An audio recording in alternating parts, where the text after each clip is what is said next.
कितनी सुंदर है वो। देखते ही आंखें चिपक जाती हैं उस पर। मुझ पर जादू सा कर दिया है उसने।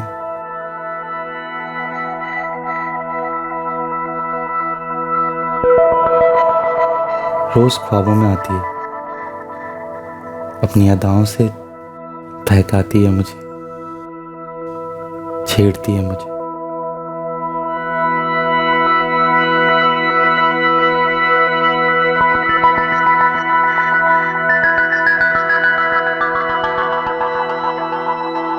उसके छूने में, उसकी हंसी में एक इशारा है, कुछ कह रही है वो, मुझे बुला रही है। आग दोनों तरफ बराबर लगी है। किसी का मन किसी के लिए मचल रहा था। आकर्षण की पट्टी आंखों पर चढ़ गई थी। कुछ गलत था, कुछ गलत होने जा रहा था। आकर्षण की इस बेकाबू आंधी की दस्तक किसी ने सुनी थी। जो होने जा रहा था उसे रोका जा सकता था। कितनी सुंदर है वो, देखते ही आंखें चिपक जाती हैं उस पर।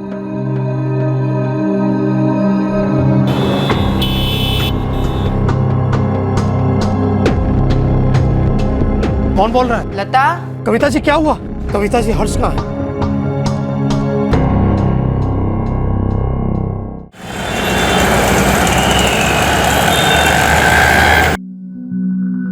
लता, और कितना टाइम लगेगा? देर हो रही है दुकान जाने में। आई, बस हो गया। ये लीजिए आपका टिफिन। Thank you. और आपको याद है ना 4 बजे घर आना है? अरे हाँ हाँ, और तुम्हें और हर्ष को लेकर शॉपिंग के लिए जाना है। मम्मा सुबह से 4 बार बता चुकी है। और कितनी बार बताओगी लता?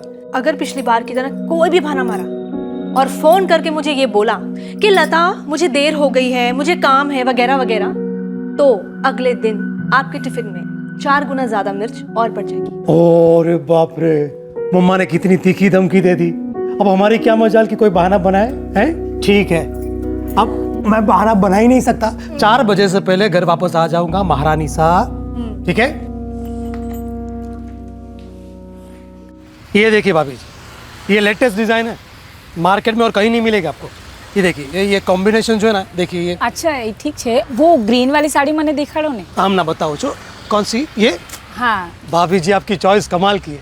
इसके बाद में यही साड़ी दिखाने वाला था आपको। ये अभी माला है, ये जॉर्जेट का मटेरियल है, और ये जो पट्टी है गोल्डन लेस पट्टी बोलते हैं इसको। भाभी जी पानी। अच्छा भाभी जी क्या लेंगे आप, चाय कॉफी या फिर ठंडा? बस कहीं नहीं। बस कहीं नहीं मिलता है इधर भाभी जी। अच्छा प्रकाश, 2 मौसम भी बोलते हैं ना? जी सेठ जी।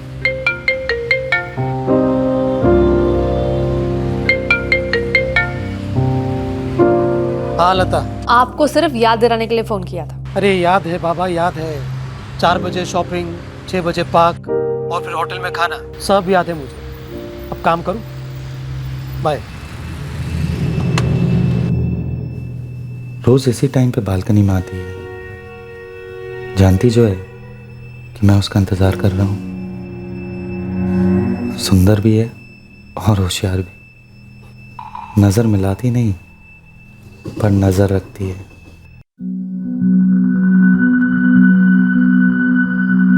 ये बिट्टू मम्मा के लिए बाइट। Good boy. ये किसके लिए? पापा के लिए। प्रकाश, आज मैं दुकान से जल्दी जाऊंगा। वो लता को जरा शॉपिंग के नाम लिया और फोन आ गया। बहुत सारी जिएंगी भाभी। लता, खाना तो चैन से खाने थे। हाँ मुझे याद है 4 बजे आना है। बस याद दिलाना चाहती थी, कहीं आप भूल तो नहीं गए? अरे याद है बाबा, याद है। अब तू थोड़ा सा आराम कर ले और मुझे काम करने दे। फोन रखूं? ठीक है। अरे प्रकाश, आज दिलीप नहीं है? हाँ, उसके किसी दोस्त की माँ बीमार है, इसलिए उसने छुट्टी ले ली। तू अकेला दुकान संभालेगा ना? आप बेफिक्र रहिए सेठ जी, मैं संभाल लूँगा। चंदा है तू, मेरा सूरज है तू, हाँ मेरी आँखों का तारा है तू। लता सुबह से 3 बार अपने पति अरविंद को याद दिला चुकी थी कि आज 4 बजे उन्हें शॉपिंग के लिए जाना है। 3:30 बजे अरविंद को फिर से लता के मोबाइल से कॉल आया। अरविंद को लगा कि ये उसके लिए फाइनल रिमाइंडर कॉल है, लेकिन जब उसने फोन उठाया तो अरविंद पर एक कहर सा टूट गया। प्रकाश, मैं निकल रहा हूँ, जरा संभाल लेना। जी सेठ जी। हाँ लता, बस निकल ही रहा हूँ दुकान से।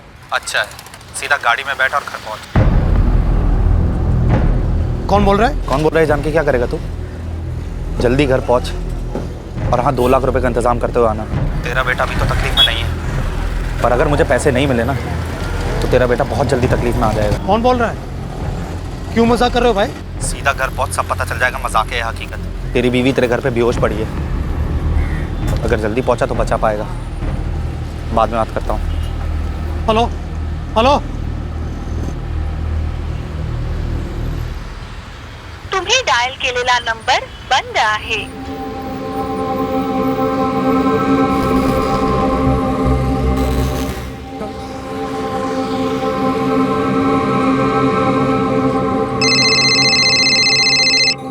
हाँ अरविंद भाई बोलिए। कविता जी आप जल्दी से मेरे घर जाइए और देखिए सब कुछ ठीक तो है ना वहाँ पर। क्या हुआ अरविंद भाई? मैं बाद में बताता हूँ, आप जल्दी से घर जाइए। ठीक है, मैं जाकर देखती हूँ। मैं फोन चालू रखता हूँ, आप जल्दी से घर जाइए।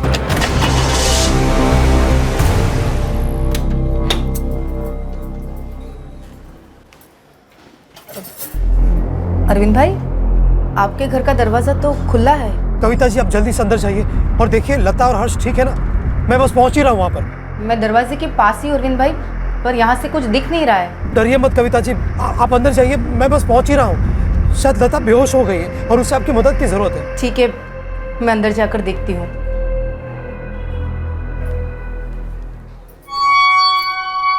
लता, लता, लता,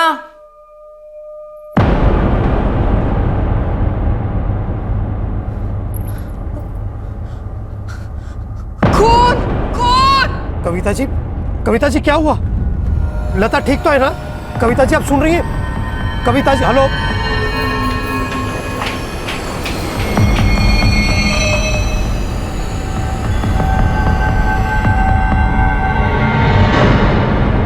हेलो हेलो, कविता जी सुन रही हैं आप? अरविंद भाई,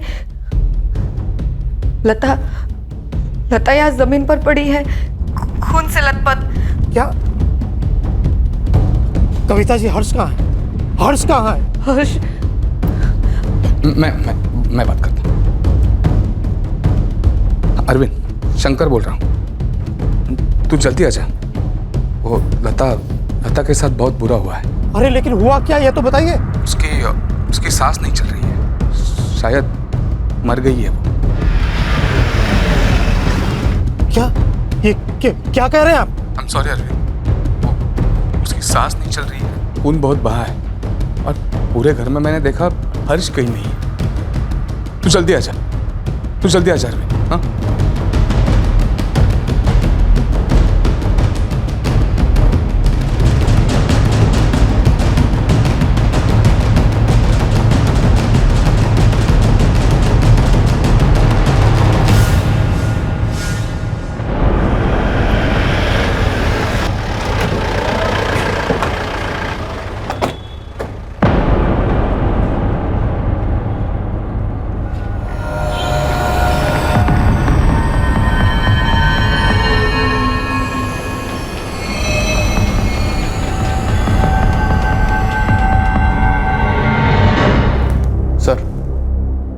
मर चुकी है।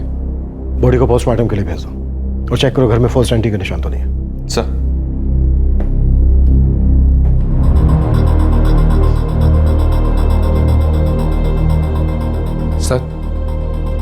मेरा नाम शंकर है सर।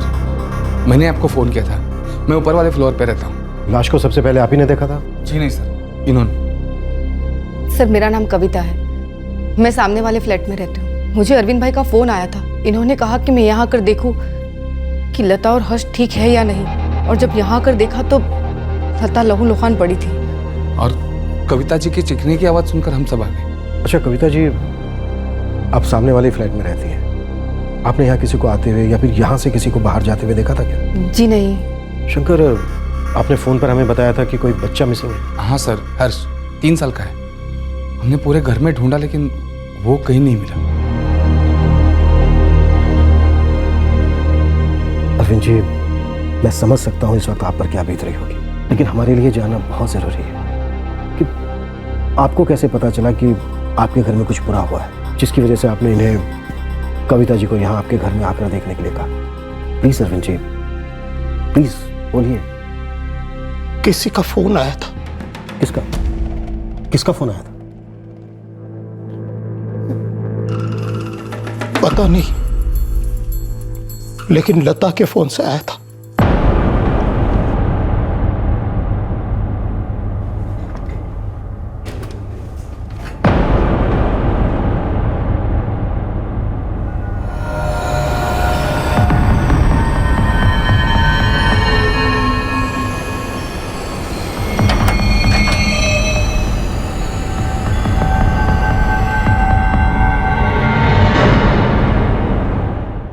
कहने नहीं निकालेंगे, मतलब मर्डर का मेन मोटिव पैसा तो नहीं लगता। लेकिन सर, बच्चा भी गायब है और विक्टिम का मोबाइल भी नहीं है। मोबाइल वही ले गया हो या फिर ले गए शायद बच्चा भी। सोसाइटी के वॉचमैन से बात करो, शायद उसने कुछ देखा हो। मैं भी अरविंद से दोबारा बात करने की कोशिश करता हूँ। सर,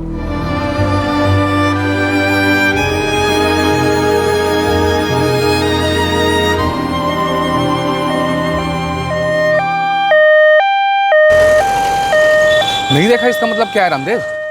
कोई सोसाइटी में दिन दहाड़े घुसा है तुमने नहीं देखा, कोई हर्ष को लेकर चला गया तुमने नहीं देखा। अगर तुम कुछ देखते ही नहीं हो तो किस काम के वॉचमैन हो तुम? एक मिनट, आप रुकिए, मैं बात करता हूँ इससे। दोपहर में 3 से 4 के बीच तुम गेट पर थे या नहीं? इन बिल्डिंगों का वॉचमैन मैं ही हूँ। 3 बजे के करीब मैं उस बिल्डिंग में गया था टंकी का नल बंद करने, शायद उस समय कोई आ गया होगा। कोई रजिस्टर वगैरह भी मेंटेन नहीं करते हो तुम? एक रजिस्टर था साहब, लेकिन 3 महीने पहले वो भर गया। मैंने सेक्रेटरी साहब से कई बार बोला, सोसाइटी जब कोई रजिस्टर नहीं देगी तो कहाँ मेंटेन करूँगा। अच्छा, यहाँ बिल्डिंग में कहीं कोई सीसीटीवी कैमरा लगा हुआ है? अरे सर, सीसीटीवी का कोटेशन तो कई बार मंगवा चुके हैं। ये लोग मेंटेनेंस देने के लिए खिचखिच करते हैं। ऐसे में सीसीटीवी का खर्चा करने के लिए सबको मनाना मुश्किल है सर। सुबह से 3 बार लता का फोन आया था। वो ठीक थी, बहुत खुश थी। जब मैं दुकान से निकल रहा था तो उसके फोन से फिर से एक कॉल आया, लेकिन इस बार किसी आदमी का था। क्या कहा था उसने? उसने कहा कि लता बेहोश हो गई है और 2 लाख रुपए मांगे हर्ष के लिए। क्यों किया उसने ऐसा? क्यों मार डाला मेरी लता को? जरा याद करके बताइए, वो आवाज आपको कुछ जानी पहचानी लगी? पहले कभी सुनी थी वो? नहीं, ये आवाज मैंने पहले कभी नहीं सुनी। कोई ऐसा है जिसका आपके घर पर आना जाना हो, आपके सामने आपके पीछे? कोई दोस्त, कोई रिश्तेदार आपका या फिर लता जी का? नहीं, मेरे ज्यादातर दोस्त तो मेरे बिजनेस सर्कल में ही, और किसी का मेरे घर पे आना जाना शायद ही कभी होता है। और मेरे सारे रिश्तेदार गांव में हैं, राजस्थान। वो जब गांव से आते हैं तो पहले बता कर ही आते हैं। सेठ जी, सेठ जी, सेठ जी, ये सब क्या हो गया सेठ जी? तुम कौन हो? मैं प्रकाश, सेठ जी की दुकान में काम करता हूँ। The number you have called is currently switched off. Please try again later. Society में सिक्योरिटी गार्ड तो सिर्फ नाम का है, आधे टाइम तो वो गेट पर ही नहीं होता है। और बिल्डिंग में कहीं भी सीसीटीवी कैमरा नहीं है। मुझे तो लगता है सर, कातिल के लिए बिल्डिंग में दाखिल होना और बच्चे को अपने साथ लेकर फरार हो जाना कोई बहुत मुश्किल काम नहीं रहा होगा। लता का फोन ऑन हुआ? नहीं सर, कई बार ट्राई किया है पर अभी तक स्विच ऑफ है। ये नंबर सर्विलेंस को फॉरवर्ड करो और उनसे कहो कि इमीडिएटली ट्रेस करें। फिरौती के लिए इस नंबर का दोबारा इस्तेमाल हो सकता है। जी सर। एक बात और, घर में कहीं भी फोर्स्ड एंट्री के निशान नहीं मिले सर। हो सकता है कातिल जान पहचान वाला हो। लेकिन अरविंद का कहना है कि उसे ये आवाज जानी पहचानी नहीं लगी और उसकी किसी के साथ कोई दुश्मनी नहीं है। मर्डर की असली वजह क्या हो सकती है? चलो एक बार को अगर हम मान भी लें कि किडनैपिंग पैसों के लिए की गई है, लेकिन सर अगर सिर्फ पैसों की बात होती तो कातिल विक्टिम के गहने छोड़ के क्यों जा रहा? और कबर्ड को भी खोलने की कोशिश नहीं की गई है। सुरभि, एक बात तो पक्की है, अरविंद और लता में से कोई एक तो उस आदमी को जानता था। या तो पुरानी दुश्मनी हो सकती है, या फिर कोई ठुकराया हुआ आशिक, या फिर सेठ जी, भाभी जी के नंबर से फोन आ रहा है। अरविंद जी, ज्यादा से ज्यादा देर बात करने की कोशिश करें ताकि हमें वक्त मिल सके लोकेशन ट्रेस करें। हेलो। पैसे का इंतजाम हो गया या बीवी की याद में अब तक आंसू बहा रहा था? मेरा बेटा हर्ष कहाँ है? अभी तक तो मेरे पास है, लेकिन पैसे नहीं मिले ना तो बहुत जल्द उसको भी उसकी माँ के पास पहुँचा दूंगा। देखो इस वक्त मेरे पास इतने पैसे नहीं, तो इंतजाम कर जल्दी। मेरे पास ज़्यादा टाइम नहीं है और ना ही तेरे बच्चे के पास है। फिर फ़ोन करूँगा। हाँ ठीक है, मैं होल्ड करता हूँ, तुम लोकेशन बताओ।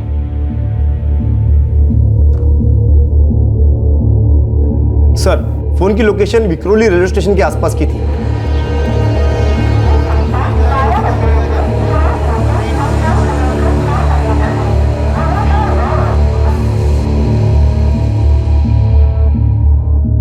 फोन विक्रोली रेलवे स्टेशन के पास से आया था और अब फिर से स्विच ऑफ हो गया है। अरविंद जी, इस बार आपकी उससे थोड़ी ज्यादा देर बात हुई। उसकी आवाज आपको पहचान में आई क्या? पता नहीं सर, सुनी भी होगी तब भी पहचान नहीं पा रहा मैं। और सर मेरी किसी से ऐसी दुश्मनी ही नहीं कि कोई मेरी बीवी को इस तरह मार दे, मेरे बच्चे को अगवा कर ले।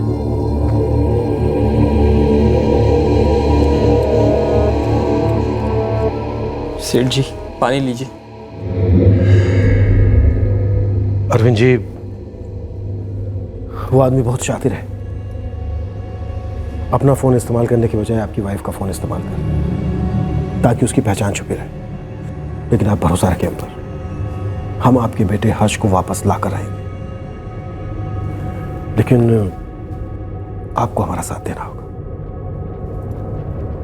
जोर डालिए दिमाग पर, सोच के हमें बताइए कि कौन हो सकता है वो आदमी। क्या कहूं मैं सर आपसे, मैंने किसी का कुछ नहीं बिगाड़ा, क्यों कोई मेरे परिवार के पीछे पड़ा हुआ?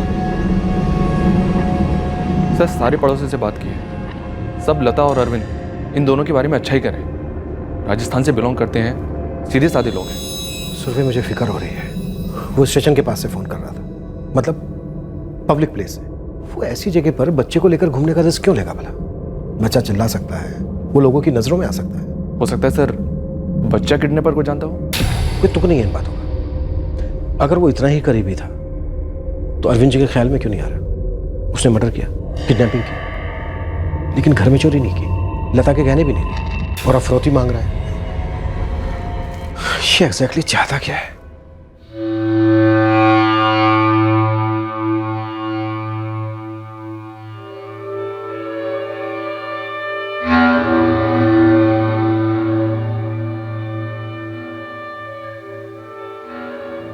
प्रकाश, तुम्हारे सेठ जी और उनकी वाइफ के बीच कैसा रिश्ता था? आप सेठ जी भाभी जी को बहुत खुश रखते थे। आज भी दोनों हर्ष के साथ घूमने जाने वाले थे और ये हो गया। कौन कर सकता है ये? बिजनेस में किसी के साथ कोई झगड़ा, कोई तू में कोई अनबन? नहीं साहब, साड़ियों का धंधा तो रिलेशन पे चलता है, और अगर कोई अनबन हो भी जाए तो बातों से ही सुलझ जाती। और सेठ जी तो सबके साथ अच्छे से ही बात करते हैं। मैं खुद 3 साल उनके पास काम कर रहा हूँ। सेठ जी को कभी किसी के साथ ऊंची आवाज में बात करते नहीं सुना।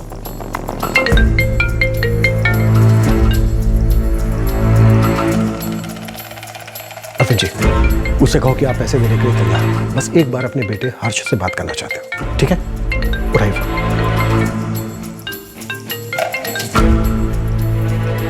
हेलो। पैसे तैयार है? बोलता क्यों नहीं? पैसे तैयार है या नहीं? सर, वो भांडुप रेलवे स्टेशन के पास है।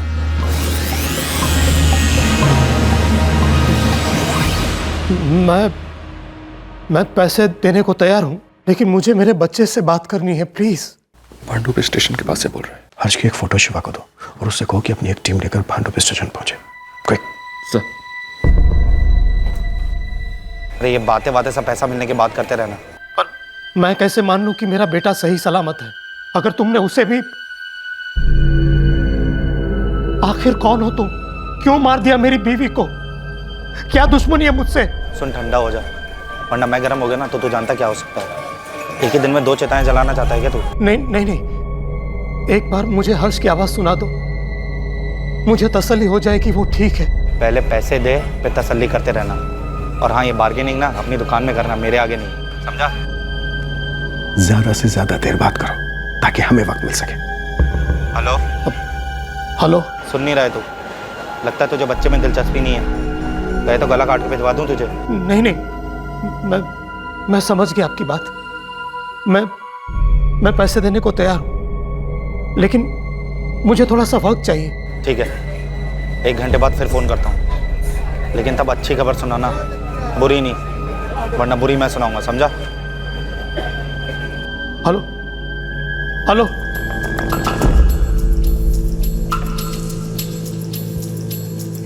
Sir, phone Bhanupur railway station के पास ही स्विच ऑफ हुआ है। सर 5 मिनट में टीम उस लोकेशन पर पहुंच जाएगी जहां फोन स्विच ऑफ हुआ है। सुरभि, शिवा से कहो कि भानुपुर स्टेशन ईस्ट वेस्ट दोनों साइड चेक करें, क्योंकि फोन पर ट्रेन की आवाज नहीं आ रही थी। इसका मतलब यह है कि वो स्टेशन से नहीं बल्कि स्टेशन के आसपास से कहीं से कॉल कर रहा था। सर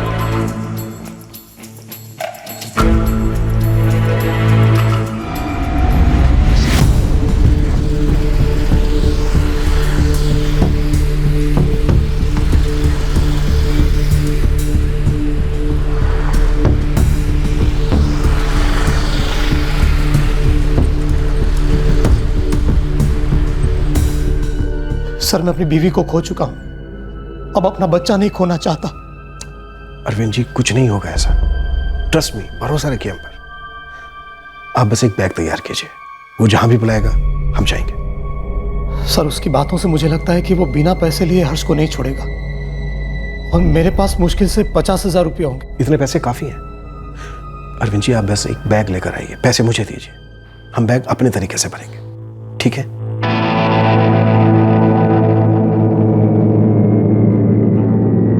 सर फिर से फोन स्विच ऑफ कर दिया उसने। सुरभि, इस आदमी ने एक बार भी अरविंद से यह नहीं कहा कि पुलिस को कुछ मत बताना। ये बात थोड़ी अजीब नहीं लग रही? अजीब तो है, शायद ओवर कॉन्फिडेंस।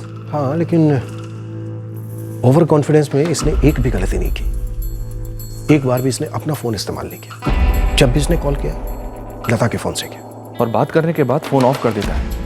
एक जगह पे रुक के भी बात नहीं कर रहा है, बार बार अपनी लोकेशन चेंज कर रहा है। Sir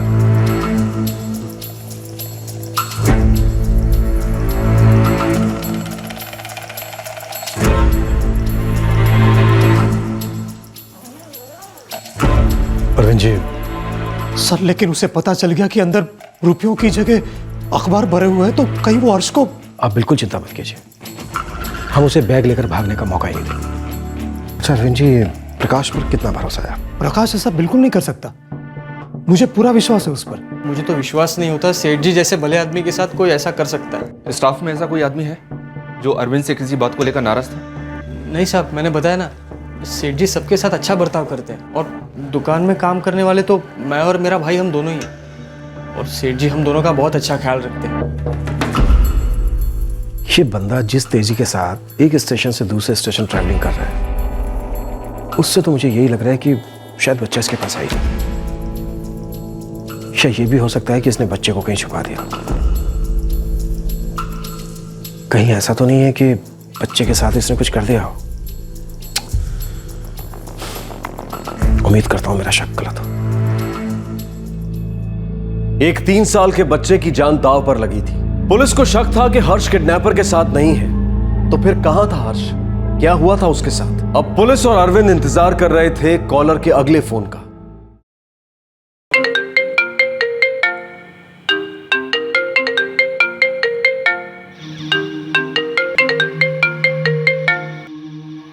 sir, phone Kanjurmarg station के पास एक्टिव हुआ है। अरविंद जी, वो जो भी कहे और जहां भी बुलाए फौरन मान जाना, और पूरे कॉन्फिडेंस के साथ कहना कि सारा पैसा तैयार है। हेलो। पैसे तैयार हैं? हाँ तैयार है। कहाँ लेकर आना है? सर इस वक्त कांजूर मार्ग में है, शिवा को इन्फॉर्म कर दिया, वो टीम लेकर पहुंच रहा है। बताओ पैसे लेकर कहाँ हूँ? तो उतावला मत हो, बता रहा हूँ। 7:35 हुई है, 55 मिनट देता हूँ तुझे, ठीक 8:30 बजे। हाँ, लेकिन कहाँ आना है मुझे पैसे लेकर?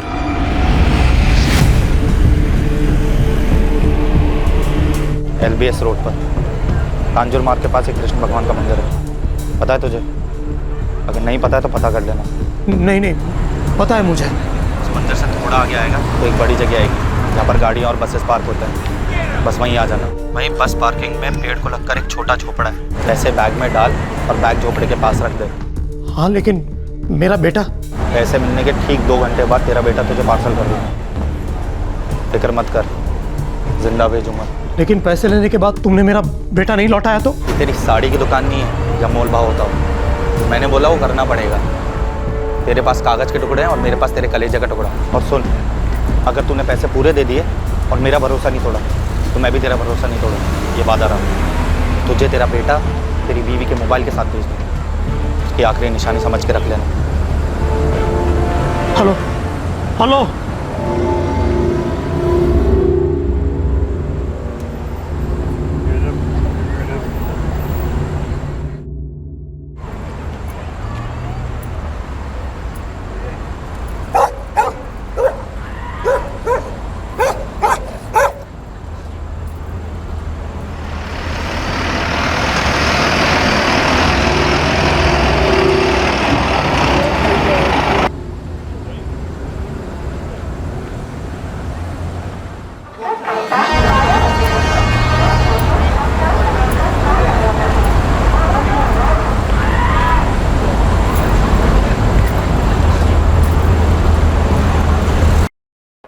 सर, शिवा टीम लेकर कांजूरमार्ग रेलवे स्टेशन पहुंच चुका है और लता का फोन एज एक्सपेक्टेड एक बार फिर से स्विच ऑफ हो गया है। सुरवे, शिवा से कहो कि अपनी सर्च जारी रखे। तुम एक दूसरी टीम तैयार करो, हम अरविंद के साथ जाएंगे, लेकिन पूरी तैयारी के साथ। Yes sir. सेठ जी, हम घर जाके प्रार्थना करेंगे कि हर्ष बाबा सही सलामत मिल जाए। नमस्ते। अरे प्रकाश बाबू, कहाँ चल दिए? इस मुश्किल घड़ी में अपने सेठ जी का साथ नहीं दोगे? हम वहाँ क्या करेंगे साहब? जो करना है वो तो हम करेंगे, लेकिन तुम हमारे साथ चलोगे जरूर। और जहाँ तक प्रार्थना की बात है वो तो तुम गाड़ी में भी कर सकते हो, नहीं?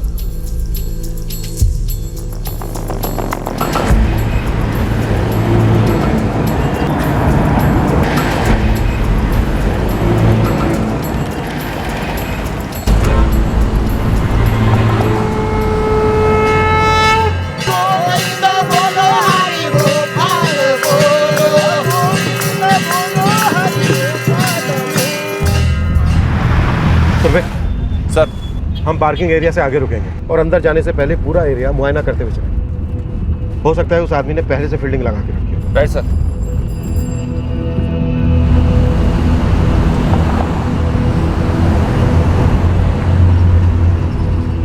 अरविंद जी, मैं जब आपको फोन करूं आप तब अंदर आना, ठीक है?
सर, पार्किंग एरिया में बहुत सारी बसेस पार्क हैं जहाँ से डायरेक्टली वो चोपड़ा दिखता है। सर, मुझे लगता है वो आदमी शायद किसी बस में बैठा हम पर नज़र रख रहा होगा।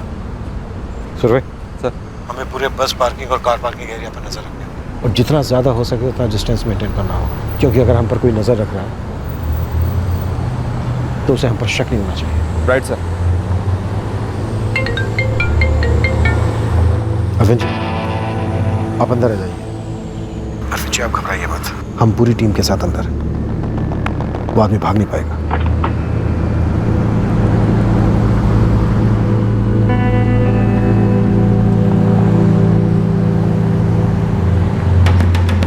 सब लोग अलर्ट, कोई भी बसेस के अंदर दाखिल नहीं होगा।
शायद वो यहीं कहीं होगा, छुपा हुआ होगा। डरता होगा कि कोई उसे देख ना रहा हो। देखते हैं कब तक सब्र कर पाता है वो। कहीं कहीं बस में छिपा बैठा होगा, मौका तलाशा होगा कि जैसे ही मौका मिले बैग उठा कर ले जाओ। सर कोई आ रहा है। सब अलर्ट, कोई चूक नहीं होनी चाहिए।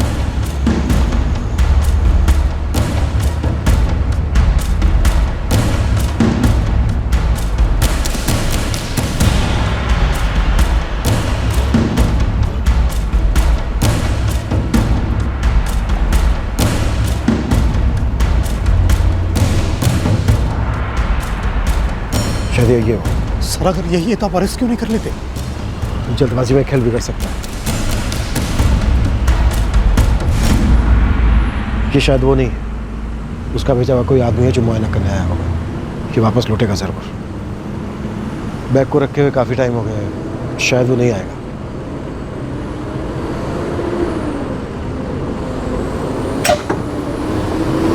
लगता है कोई आ रहा है। सब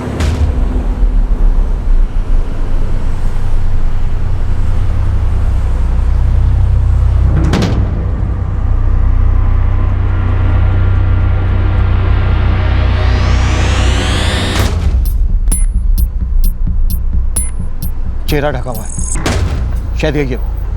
सब अलर्ट।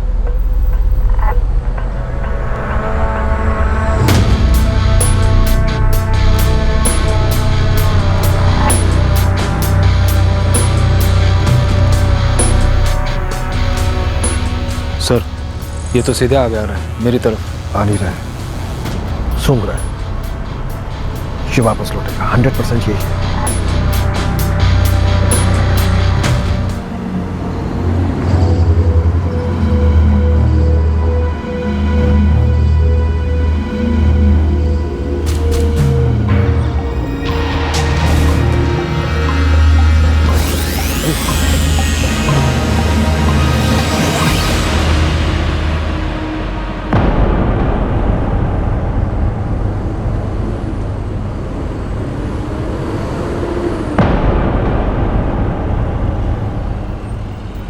क्या हो? शर्मा मत दूल्हे राजा, तेरी बारात हम निकालेंगे।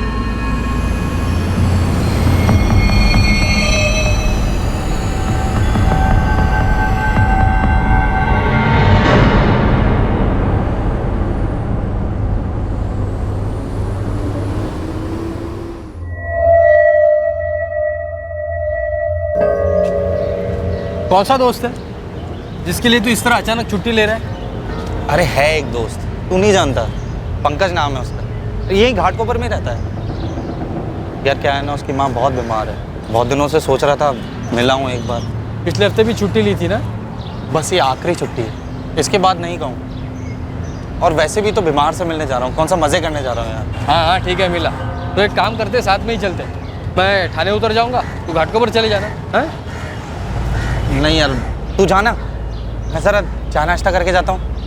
तू एक काम करना, तू दुकान पे जा, मैं तुझे शाम को मिलता हूँ ना घर पे। और सेठ जी को बताना मत भूलना कि मैं छुट्टी ले रहा हूँ आज। ठीक है। अरे प्रकाश, आज दिलीप नहीं है? सेठ जी उसके किसी दोस्त की माँ बीमार है। दिलीप, तूने किया ये सब? आप जानते हैं इसे? ये दिलीप है, प्रकाश का चचेरा भाई, मेरी दुकान में ही काम करता है। आज छुट्टी ली थी इसने? बेटा कैसे गिर सकता है तू दिलीप? क्या किया तूने? हर्ष कहाँ है? हर्ष कहाँ है? मुझे नहीं मालूम, मैंने कुछ नहीं किया। तुझे नहीं पता? कुछ नहीं किया तूने? देख, तेरा खेल खत्म हो गया दिलीप। सीधी तरह से बता दे बच्चा कहाँ है, क्या किया तूने बच्चे के साथ?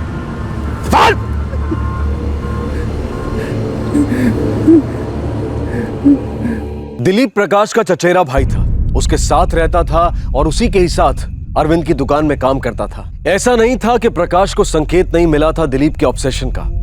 इसकी शुरुआत हुई थी 1 महीना पहले की एक रात को। जी सेठ जी, जैसा आप कहें। आप कहो तो सैंपल कलेक्ट करके मैं अभी आ जाऊंगा। प्रकाश अभी आ जाओगे तो अच्छा है जी, दिवाली के ऑर्डर्स भी शुरू हो जाएंगे। आ सकते हो क्या? हाँ हाँ सेठ जी, मैं बस अभी निकलता हूँ। हाँ। कहाँ जा रहा है? खाना तैयार है? नमन सेठ के वहाँ जाके साड़ियों का सैंपल कलेक्ट करना है और अपने सेठ जी के घर देने जाना है। चल तू भी चलेगा? अरे तो खाना खा के चलते हैं ना, कौन सी साड़ियाँ बासी हो जानी है। अगले महीने दिवाली है, धंधे का टाइम एक बार गया ना वापस नहीं आता। धंधा तो सेठ जी का है, मेहनत हम लोग करते हैं और मुनाफा मालिक का। क्या बक रहा है बे? सेठ जी का शुक्र मना कि मुंबई में आते ही तुझे काम मिल गया, समझा ना? और मुंबई में भाई सब कुछ अभी और अब होता है, तभी आगे बढ़ेगा, वरना काम के लिए मारा मारा फिरेगा। अब चल, आधे घंटे में जाके भी आ जाएंगे। आओ प्रकाश आओ। अरे क्या बात है, दिलीप भी आया हुआ है। आ जाओ आ जाओ आ जाओ।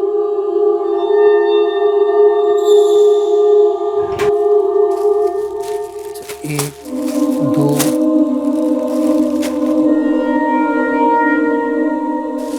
ये लीजिए पानी।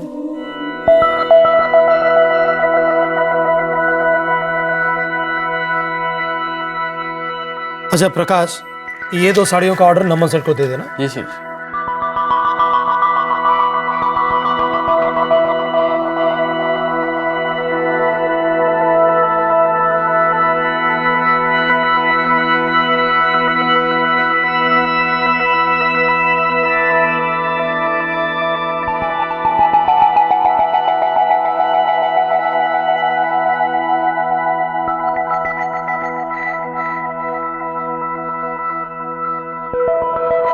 दिलीप लता की तरफ आकर्षित हो गया था।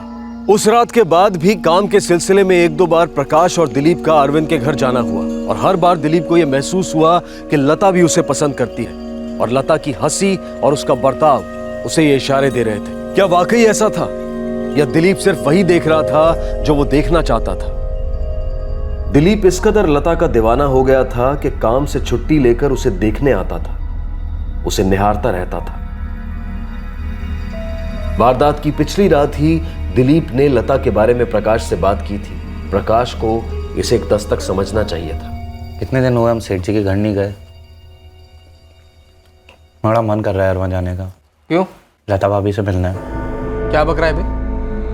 कहना क्या चाहता है? बस देखना चाहता हूँ लता को, और देखना भी क्या बुराई है? बुराई है, हमारे सेठ जी की बीवी है वो, हमारी भाभी है। भाभी होगी तेरी, मेरी तो। दिमाग ठिकाने पे तेरा? क्या बोले जा रहा है, होश में तो है?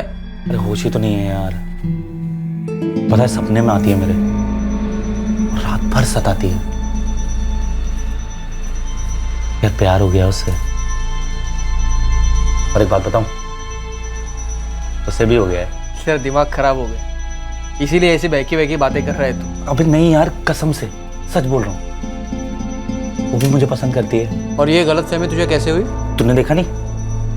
अरे जब भी हम उसके घर जाते हैं कैसे इशारे करती है मुझे, और पानी की ट्रे तो तेरे सामने रख देगी, लेकिन पानी का गिलास अपने हाथों से मुझे देती है। पूछ क्यों? ताकि मैं उसे छू सकूं यार। ये बंद कर तेरी ये बकवास, ये सब तेरा वहम है, समझा ना? भाभी का स्वभाव अच्छा है, जरा सी तेरे साथ क्या हंस के बात कर ली, तू तो हवाई के लिए बनाने लग गया। अपने काम पे ध्यान दे, समझा ना? तभी आगे बढ़ पाएगा। प्रकाश दिलीप के लता के प्रति आकर्षण में छिपी हवस और बेताबी को देख नहीं पाया। उसने दिलीप की बातों को गंभीरता से नहीं लिया।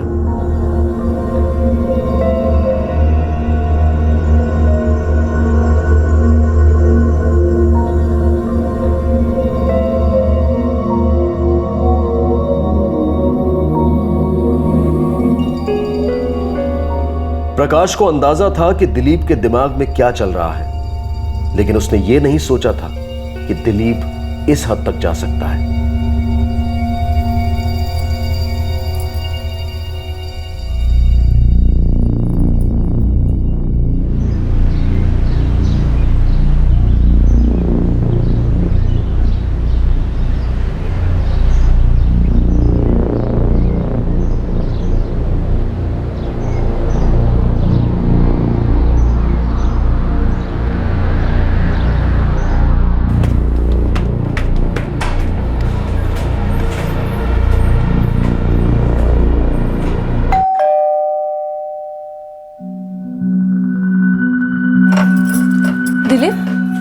कुछ काम था? जी भाभी जी, वो सेठ जी ने भेजा है। अच्छा अच्छा, आओ अंदर।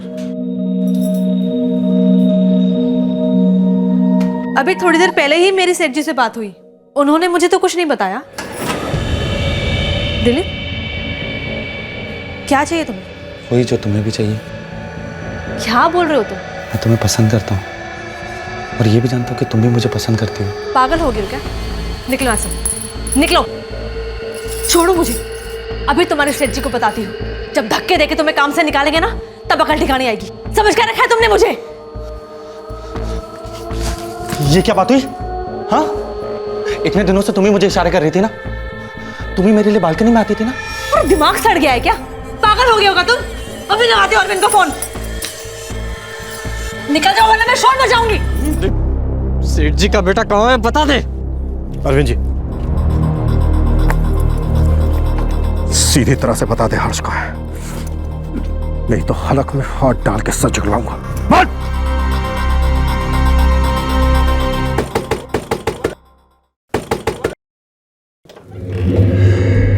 अरे दिलीप, कितनी देर? कौन है ये लोग और बात क्या है? तुम पंकज हो? जी। हर्ष है यहाँ पर? हाँ, अंदर ही है। अरे पर हर्ष, मेरा बच्चा। क्या है ये सब? कौन हो आप लोग? पुलिस। क्या हुआ साहब? क्या किया दिलीप ने? तो ये बोल, फिरौती में तुझे कितना हिस्सा मिलने वाला था? क्या कह रहे हो आप? अरे दिलीप, तूने तो कुछ और ही बोला था ना बच्चे के बारे में।